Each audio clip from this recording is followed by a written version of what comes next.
Welcome to 1990. నేను బ్రహ్మనాయుడు. ఇకపోతే మరొక బిగ్ బ్రేకింగ్.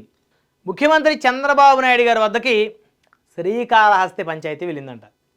గత 4 రోజుల నుంచి 2 తెలుగు రాష్ట్రాలే కాదు, దేశవ్యాప్తంగా ఒక తమిళనాడులో సైతం మరి మీడియాలో, సోషల్ మీడియాలో, పత్రికలో మరి ఒకటే చర్చ.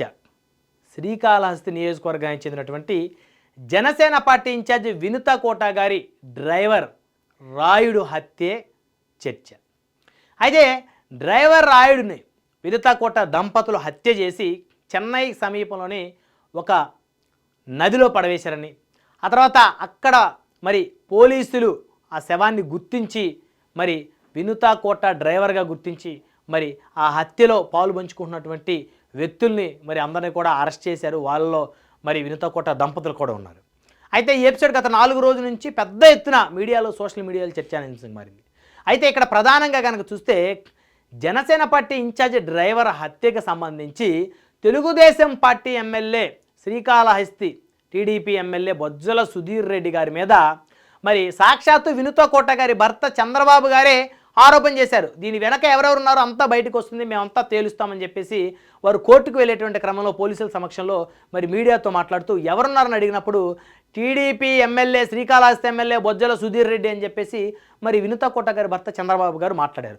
ఆ తర్వాత ఒక్కసారిగా 2 తెలుగు రాష్ట్రాల్లో చర్చ జరిగింది. ఇదేంటిది, మరి డ్రైవర్ హత్యకి బొజ్జల సుధీర్ రెడ్డి గారికి ఏం సంబంధం అని చెప్పేసి ఒక చర్చ జరిగిన నేపథ్యంలో మరి తమిళనాడు పేపర్లు కూడా మరి చాలా అంశాలు రాసుకొచ్చాయి అక్కడ పత్రికలు.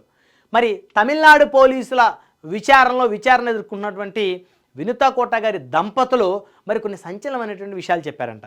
ఆ సంచలనమైనటువంటి విషయాలకు సంబంధించి మరి తమ డ్రైవర్ రాయుడిని మరి డబ్బులు ఇచ్చి లొంగ తీసుకొని తమ భార్యాభర్తలు మరి బెడ్రూమ్లో ఉన్నప్పుడు, ఆంతరంగికంగా ఉన్నప్పుడు, వారు సన్నిహితంగా ఉన్నప్పుడు ఆ వీడియోలు చిత్రీకరించి ఆ వీడియోలను బొజ్జల సుధీర్ రెడ్డికి తాను రాయుడు పంపాడని, ఆ వీడియోల ద్వారా బొజ్జల సుధీర్ రెడ్డి తమని మరి బ్లాక్మెయిల్ చేశాడని, అదేవిధంగా చాలామందికి పంపించాడని, సో తమ పరువు ప్రతిష్టలు మంటగలిపాడని, తద్వారా తమకు వచ్చినటువంటి శ్రీకాళహస్తి టికెట్ కూటమిలో జనసేనకు వచ్చినటువంటి క్రమంలో చివరి నిమిషంలో క్యాన్సిల్ అయ్యి బొజ్జల సుధీర్ రెడ్డి గారికి ఆ ఎమ్మెల్యే టికెట్ పోయిందని, ఒక ఎమ్మెల్యే టికెట్ కోసం మరి ఒక మహిళకు సంబంధించినటువంటి వ్యవహారంలో చాలా నీచంగా ఆయన వ్యవహరించాడని చెప్పేసి ఆల్రెడీ ఈ ఎపిసోడ్ ఈ విధంగా జరిగిన తర్వాత మేము జనసేన అధినేత డిప్యూటీ సీఎం పవన్ కళ్యాణ్ గారిని కలిసి చెప్పామని, ఆయన కొంచెం టైం ఉండి చంద్రబాబు నాయుడు గారితో మాట్లాడి బొజ్జల సుధీర్ వ్యవహారం తేలుస్తానని చెప్పేసి హామీ ఇచ్చారని, ఈలోపు ఈ విషయం లేట్ అవడంతో మరి ఈ పరిస్థితి హత్యకు దారి తీసినటువంటి పరిస్థితులు మరి జరిగాయని చెప్పేసి, ఎందుకంటే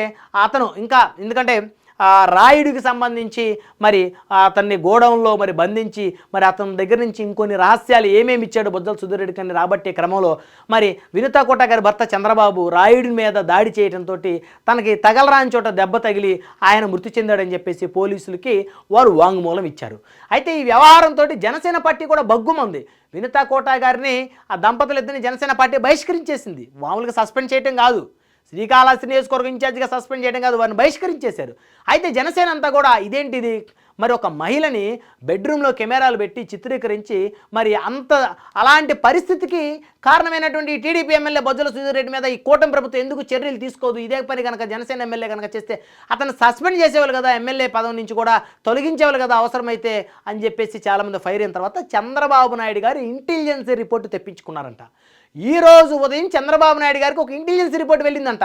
ఆ ఇంటెలిజెన్స్ రిపోర్ట్లో బొజ్జల సుధీర్ రెడ్డి గారి వ్యవహారం కూడా ఇక్కడ ఈ హత్యకు సంబంధించిన, ఈ హత్యకు దారి తీసినటువంటి అంశాల్లో కీలకమైంది అని చెప్పేసి ముఖ్యమంత్రి చంద్రబాబు నాయుడు గారు ఆ విషయం తెలుసుకుని ఒక్కసారి షాక్కు గురయ్యారంట. ఆయన ఇదేంటిది, బొజ్జల గోపాలకృష్ణారెడ్డి గారి కుమారుడిగా మాత్రమే గుర్తించి బొజ్జల సుధీర్ రెడ్డి గారికి చంద్రబాబు నాయుడు గారు టికెట్ ఇచ్చారంట. అసలు ఆయనకి టికెట్ ఇవ్వడం కూడా చంద్రబాబు నాయుడు గారికి ఇష్టం లేదంట. ఎందుకంటే మొదటి నుంచి కూడా ఆయన వ్యవహార శైలి చంద్రబాబు గారికి నచ్చేది కాదంట. అయితే వాళ్ళ తండ్రి గారు బొజ్జల మరి గోపాలకృష్ణారెడ్డి గారు ఎవరైతే ఉన్నారో ఆయన మొదటి నుంచి కూడా ఎన్టీ రామారావు గారి దగ్గర నుంచి చంద్రబాబు నాయుడు గారితో అత్యంత సన్నిహితంగా ఉండి మరి అక్కడ ఆ శ్రీకాళహస్తి, ఆ చుట్టుపక్కల ఆ ప్రాంతాల్లో తెలుగుదేశం పార్టీని బలంగా నిలబెట్టే కంచుకోటగా తయారు చేయడంలో మరి బొజ్జల గోపాలకృష్ణారెడ్డి గారు కీలకమైనటువంటి పాత్ర పోషించారు. కాబట్టి ఆయన ముఖం చూసి వాళ్ళ అబ్బాయి సుధీర్ రెడ్డి గారికి టికెట్ ఇచ్చారే తప్ప ఆయనకి ఇవ్వాలని ఇచ్చేటువంటి ఇంట్రెస్ట్ కూడా లేదంట. ఎందుకంటే ఎక్కువ శాతం ఈయన చెన్నైలోనే ఉంటారంట. ఈయన శ్రీకాళహస్తిలో కన్నా ఎక్కువ సమయం అంతా కూడా చెన్నైలోనే, ఆయన నివాసం ఉండేది కూడా చెన్నైలోనే. సో అయితే ఈ వ్యవహారానికి సంబంధించి చంద్రబాబు నాయుడు గారు కూడా చాలా సీరియస్గా ఉన్నారంట. ఎందుకంటే ఒక మహిళ చంద్రబాబు నాయుడు గారికి మహిళలు అంటే చాలా గౌరవం. ఎందుకంటే ఆంధ్రప్రదేశ్ అసెంబ్లీలో నారా భువనేశ్వర్ గారి శీలం మీద కామెంట్స్ చేసినటువంటి కొంతమంది నీచులు మరి తర్వాత రోజుల్లో మరి వారు రాజకీయంగా ఎలాంటి పతనమైన స్థితికి వెళ్ళిపోయారో అందరికీ తెలుసు. సో కాబట్టి ఆ ఎపిసోడ్ని కనుక క్షుణ్ణంగా పరిశీలిస్తే మరి ఈరోజు వినుత కోటాకు జరిగింది మరి ఖచ్చితంగా భువనేశ్వర్ గారి కన్నా ఎక్కువ అవమానమే జరిగింది. ఎందుకంటే మరి నమ్మకంగా ఉన్నటువంటి వ్యక్తిని మరి అతను లొంగ తీసుకొని డబ్బులు ఇచ్చి అతన్ని బెదిరించాడో మభ్యపెట్టాడో డబ్బులు ఇచ్చి మరి ఆ విధంగా భార్యాభర్తల అంతరంగిక వీడియోలు తీసి బ్లాక్మెయిల్ చేసి వాళ్ళని నరక యాతన గురి చేసి చిత్రహింసలు గురి చేసి చివరికి వాళ్ళ చిత్రహింసలు తట్టుకోలేక నరకయాతను తట్టుకోలేక ఆ కోపంతో ఆ పిల్లవాడిని చంపే పరిస్థితికి వచ్చిందంటే దానికి కారణం ఈ టీడీపీ శ్రీకాళహస్తి ఎమ్మెల్యే బొజ్జల సుధీర్ రెడ్డి అని చెప్పేసి చంద్రబాబు నాయుడు గారికి ఒక క్లియర్ కట్ రిపోర్ట్ వచ్చిందంట. ఆయనైతే కొన్ని నిర్ణయాలు త్వరలోనే తీసుకోబోతున్నారని స్పష్టంగా తెలుస్తూ ఉంది. బొజ్జల సుధీర్ రెడ్డి గారి మీద చంద్రబాబు నాయుడు గారు వేటు వేయబోతా ఉన్నారు. ఎందుకంటే ఈ ఎపిసోడ్కి సంబంధించి చెన్నై పోలీసులు ఖచ్చితంగా బొజ్జల సుధీర్ రెడ్డి గారిని కూడా విచారణకు పిలిచేటువంటి పరిస్థితులు చాలా స్పష్టంగా కనబడుతున్నాయి. ఎందుకంటే తమిళనాడులో పోలీస్ వ్యవస్థ చాలా స్ట్రాంగ్, అందులో చెన్నై పోలీసులు వెరీ వెరీ వెరీ వెరీ స్ట్రాంగ్గా ఉంటారు. వాళ్ళు చాలా జాగ్రత్తగా ఉంటారు. వాళ్ళు ఇన్వెస్టిగేషన్ విషయంలో అసలు ఎంత పెద్ద నాయకుడున్నా వదిలిపెట్టే పరిస్థితి ఉండదు. ఒకప్పుడు ముఖ్యమంత్రులను సైతం తీసుకెళ్లి లోపలేసినటువంటి ఘనత అక్కడ ఉన్న చట్టాలు కానీ అక్కడ ఉన్న పోలీస్ వ్యవస్థ కానీ. సో కాబట్టి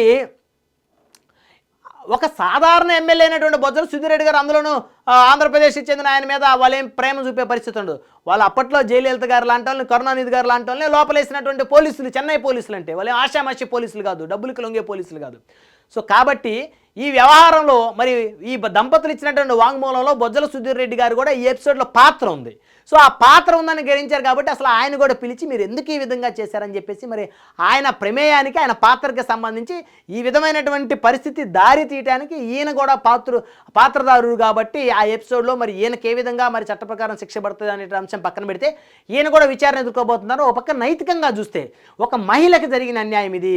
నారా భువనేశ్వర్ గారి లాంటి మహిళ ఆవిడ కూడా, బ్రాహ్మణి గారు లాంటి మహిళ ఆవిడ కూడా, పవన్ కళ్యాణ్ గారి భార్య లాంటి మహిళ ఆవిడ కూడా, ఆయన కుమార్తె లాంటి మహిళ ఆవిడ కూడా, ఈ ఆంధ్రప్రదేశ్లో ఆవిడ కూడా ఒక ఆడబిడ్డే. ఆవిడ కూడా జగన్మోహన్ రెడ్డి గారి చెల్లి లాంటి మహిళ ఆవిడ. సో కాబట్టి వినుతా కోటా గారి విషయంలో చంద్రబాబు నాయుడు గారు ఇవన్నీ ఆలోచించి చాలా సీరియస్గా ఉన్నట్టు తెలుస్తూ ఉంది. బొజ్జల సుధీర్ రెడ్డి గారి ప్రమేయానికి సంబంధించి చంద్రబాబు నాయుడు గారి దగ్గర క్లియర్ కట్ రిపోర్ట్ ఉందంట. బొజ్జల సుధీర్ రెడ్డి గారు కనుక చెన్నై పోలీసులు విచారణకు పిలిస్తే ఖచ్చితంగా తెలుగుదేశం పార్టీ బొజ్జల సుధీర్ రెడ్డి గారి మీద వేటు వేయడానికి ఏమాత్రం వెనకడుగు వేసేటువంటి పరిస్థితులు అయితే లేవని స్పష్టంగా అర్థమవుతుంది. మొత్తానికి ఈ ఎపిసోడ్లో అయితే టీడీపీ శ్రీకాళహస్తి ఎమ్మెల్యే అయితే ఖచ్చితంగా చిక్కుకునేటువంటి పరిస్థితులు కనపడతా ఉన్నాయి. ఈ శ్రీకాళహస్తి జనసేన పార్టీ వినుతా కోటతో సహా మరి ఆ భార్యాభర్తలే కాదు, అదేవిధంగా వాళ్ళతో మరి కొంతమంది నిందితులకు సంబంధించి అందులో ఒక నిందితుడికి కూడా మరి బొజ్జల సుధీర్ రెడ్డి గారికి కూడా సంబంధం ఉందంట.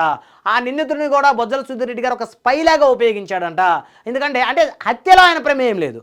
బొజ్జల సుధీర్ రెడ్డి గారు ఏమీ రాయుడు గారిని చంపమని ఎవరికి చెప్పలేదు, ఆ రాయుడు అనే డ్రైవర్ని చంపమని.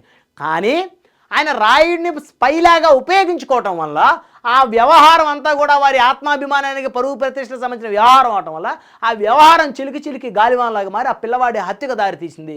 అంటే ఈయన కనుక స్పైలాగా వాడుకోకుండా ఉన్నట్లయితే అసలు ఈ వ్యవహారమే జరిగేది కాదు. మరి అందులో ఆవిడ చెప్పిందంట వినుతా కోట గారు, నన్ను బ్లాక్మెయిల్ చేశాడు బొజ్జల సుధీర్ రెడ్డి, నన్ను అవమాన పాలు చేశాడు, అప్రతిష్ట పాలు చేశాడు, నేను ఎమ్మెల్యే టికెట్ పోయింది, ఎంతో ఖర్చు పెట్టుకున్నాను, నాకు డబ్బులు ఇచ్చి ఇస్తానని సెటిల్మెంట్ చేశారు 5 కోట్ల రూపాయలు, అవి కూడా ఇవ్వలేదు. అదేవిధంగా నాకు శ్రీకాళహస్తి ట్రస్ట్ ఆలయ బోర్డు చైర్మన్ పదవి వచ్చేటువంటి క్రమంలో ఈ విధంగా నన్ను మళ్ళీ ఆ వీడియోలన్నీ మళ్ళీ సర్క్యులేట్ చేయించి నన్ను భ్రష్టు పట్టించి నన్ను మమ్మల్ని చావకుండా బతకకుండా మమ్మల్ని హింసించారు కాబట్టి మేము ఆ విధంగా కోపంతో మా భర్త కొట్టాల్సి వచ్చింది, ఆ పిల్లవాడు చనిపోయాడు, మేము చంపలేదని చెప్పేసి తమిళనాడు పోలీసులకి వారైతే వాంగ్మూలం ఇచ్చారంట.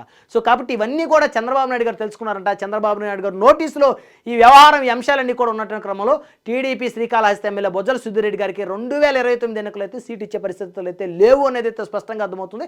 అయితే మరి ఈలోపు చంద్రబాబు నాయుడు గారు ఏ విధమైనటువంటి నిర్ణయం తీసుకుంటారు, బొజ్జల సుధీర్ రెడ్డి గారి మీద చంద్రబాబు నాయుడు గారు ఏ విధమైనటువంటి వేటు వేస్తారు అనేది వేచి చూడాల్సినటువంటి అంశం.